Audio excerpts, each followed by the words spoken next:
pa rin yung interpretation whether you're if you're pro or against depending on what's issue. Unless gawin mo every word, meron kang interpretasyon doon, so haba nun. Wala na trabaho abogado. Yung mga Supreme Court justices, parang hindi sila nag-uusap. Talagang parang kumbaga para sila mga untouchable. Yung itsura nila.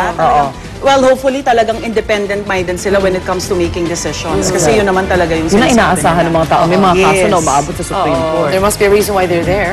Samantala, karamihan sa mga kulungan sa bansa, masikip at mainit dahil sa nagsisiksika mga inmate. Kaya naman madali rin sila magkahawaan ng sakit. At dagdag pahirap pa sa kanila kapag tag-init dahil nga wala na silang espasyo. Sa Kidapawan, North Cotabato nga, isa na namang preso ang inatake sa puso.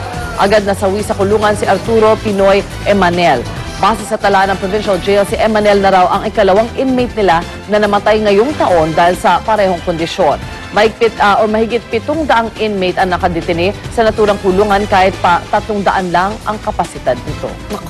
May doble pa yun, ha? Hindi ba sila pwedeng gawan ng paraan para mailipat? Kaya lang, kung iisipin mo, minsan yung wala rin mapaglilipatan talaga. Sa lahat ng kulungan talaga no? Siksikan. Pwede bang wag na lang kayo gumawa ng krimen para hindi kayo dagdag dyan? Pwede rin. Parang yun na yung parusa mo talaga, no? Nakakulong ka at yung posibilidad na magkasakit at mamatay ka dahil siksika na kayo dyan.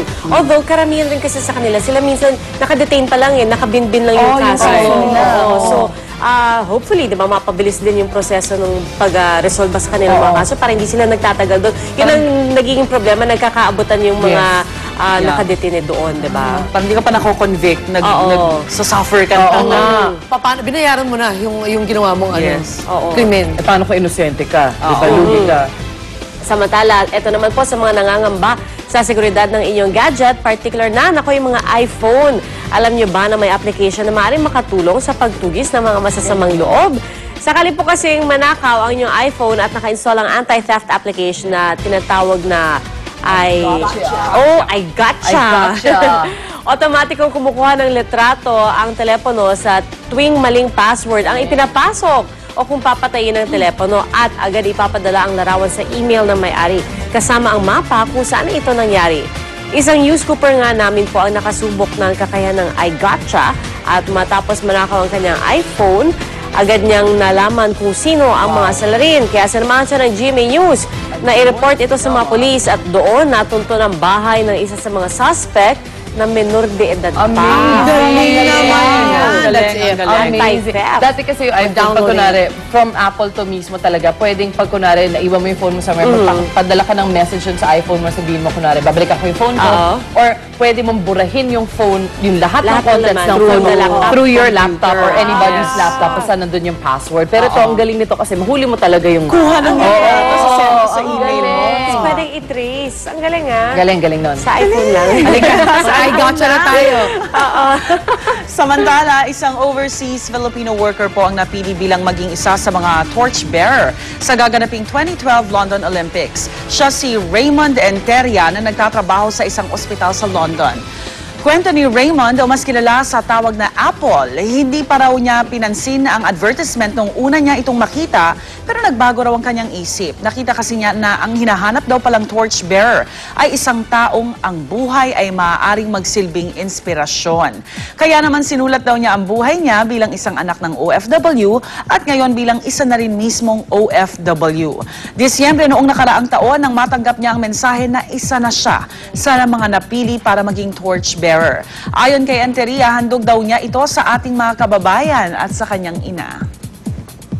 Good for him.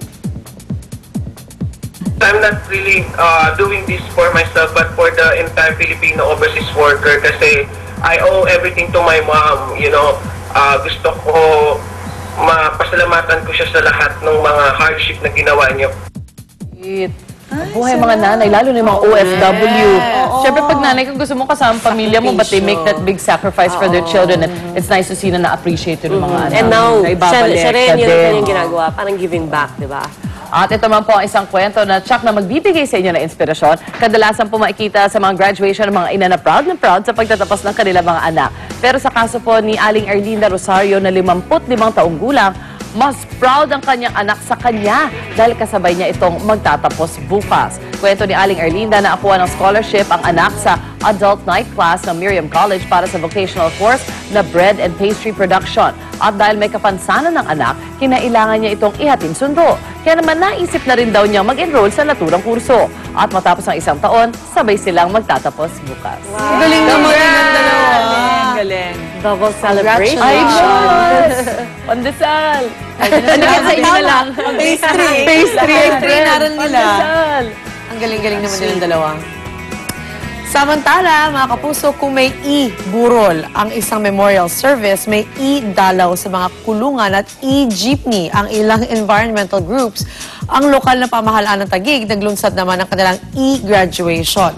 Layo nila na mapanood sa pamamagitan ng internet ang graduation ceremonies ng mga magsisipagtapos ngayong taon sa mga public schools sa naturang lungsod. Handog daw nila ito sa mga kaanak na mga magtatapos na hindi makakadalo sa graduation ng mga bata, lalo na yung mga nasa abroad o malalayong lugar. Lahat ng graduation sa public school sa Taguig ay mapapanood kanila sa kanilang website na makikita po ninyo sa inyong TV screen. Galing. Lahat ina. Taguig.gov.ph E-grad. E-grad. Galing. Congratulations! At sa mga magulang po na katabi ngayon ng mga chikiting sa panonood, gabayan lamang po ang inyong mga anak. Nako, eto sa bansang Indonesia. Isang 8 taong gulang na bata ang todo na kung magsigarilyo. At alam nyo ba na sa murang edad, kaya na raw niyang umubos ng 2 kaha kada araw. 4 na taong gulang pa lang na magsimulang manigarilyo ang bata. Mismong mga magulang pa niya ang nagbibigay ng pera pambili ng sigarilyo dahil nagwawala raw ang bata kapag hindi nasusunod ang kanyang bisyo. Hindi na rin siya pumapasok sa eskwela dahil bawal doon ang manigarilyo. Nabahala naman dito ang Indonesian Child Protection Committee. Isinisi nila ito sa kawalan ng batas ng kanilang gobyerno laban sa paninigarilyo ng mga menor de edad.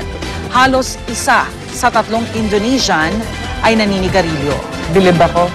Bilib ako sa batang tambay na to. Bata pa lang siya, tambay na siya. May kasama ng kape, oh. Pinanganak na Hindi introduce naman ng niya asawa gagawin niya, yan kung ay ano eh, introduce ng ng mga parents magulang niya. Kasi hindi naman yung mga, wala nga Hindi naman naman siyang siya pera. ma-expose, So, hindi diba? mo siya ma-expose. Oo, binibigyan talaga.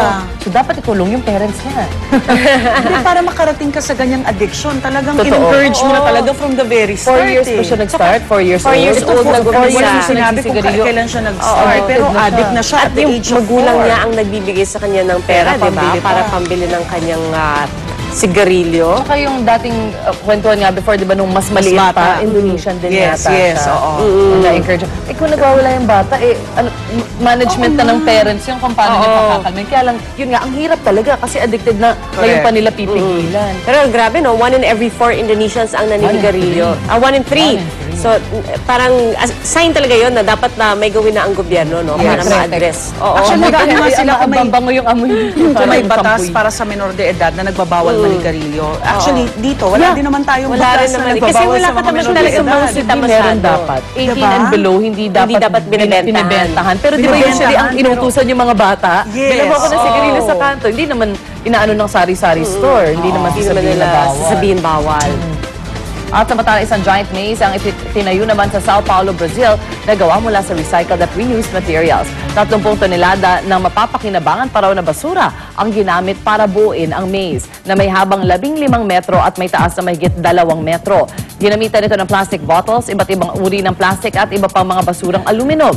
Ayon sa designer ng maze, ginawa raw niya ito para mamulat ang mga tao sa dami ng mga basurang itinatapon nila araw-araw. So true. Baka sa isang araw lang nga yan eh. Oo nga. Natatapon yung ganyang karaming basura. Dito nga tayo, di ba, 6 na tonelada daw. Yep. Tapos padami pa ng padami. At wala nang mapaglagyan. Ay mo ilang maze magagawa natin araw-araw may maze tayo. Ganon karami. Pero di ba yung iba nga, sa ibang bansa, ginagawa na nilang structure talaga. Kunyari, bar made of yung Recycled bottles. material. Oo. Yung mga gimikan na out of mga recycled bottles. Ginagawa nilang theme. Yes. Dito naman ginagawa nating bags. Oo, pwede. For export. Oo, Yes, for ginagawa. export pa talaga. Yung bottle school project. Yes. Diba, ginagamitan natin ng bote yun. Grabe. Yan, mahahanapan din natin yan ng mga mapaggagamitan, di ba? Eto naman po sa ibang balita, inaanyayahan po namin ang lahat na makiisa sa sabayang pagpatay ng ilaw sa March 31, 2012 bilang bahagi ng taunang Earth Hour. Simula alas 8:30 ng gabi, 1 oras na magpapatay ng ilaw ang iba't ibang bahagi ng bansa, kabilang po ang Maynila, Cebu at Davao. Gagawin din ito sa mahigit 100 pang bansa at layo nito na makatipid ng enerhiya ang buong mundo. Ang Kapuso Network po ay makikibahagi sa makabuluhang kampanya niyan. Yehey. Saya. Kami sa bahay March ginagawa 31. namin yan. And the Yes. kids enjoy it kasi nagkukwentuhan sila. Oh. And- Scandalite. And then wala kang choice kundi to focus on each other. Kasi pag At may kuryente, busy kayo lahat kung ano Correct. pinapanood ninyo, ano nilalaro ninyo, di ba yun? One time yung ginawa din Bond. namin yan, pati electric fan wala. As in, wala talagang Wala linis. sa iyo, Wala first year, talaga. Wala, di kami electric. Sabi, pwede kayo magbukas Pwede ng kayo fan. mag-electric fan. Pwede daw, pwede daw. Talagang pawisan na talaga. May babies pa naman Pero kayo. at least bawas din sa kuryente. Hindi kami nag-electric fan. May Malaking pay-pay bagay fine. din yun, 1 hour. Malaking bagay din yun. At marami talaga. At saka yung Philippines, ano siya, parang malaki yung participation niya talaga. Noted talaga yung participation. Kakatuwa ng naman, Philippines. marami ding residente.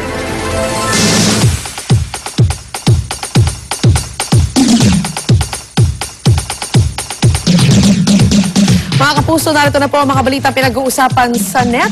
Web Hit It, #1 po tayo mula sa Yahoo.